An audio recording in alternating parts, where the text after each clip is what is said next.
হাওড়া থেকে খড়গপুরগামী যে কোনো ট্রেনই যাচ্ছে উলুবেড়িয়া স্টেশন।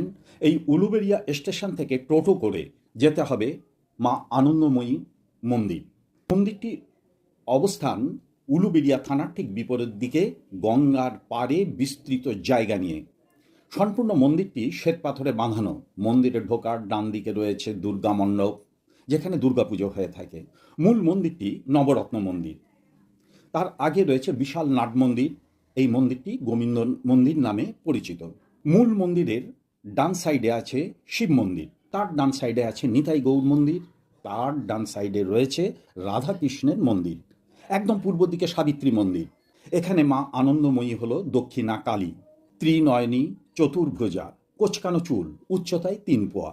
মন্দির খোলা থাকে ভোর 4টা থেকে 12টা, বিকেল 4টা থেকে রাত 9টা পর্যন্ত।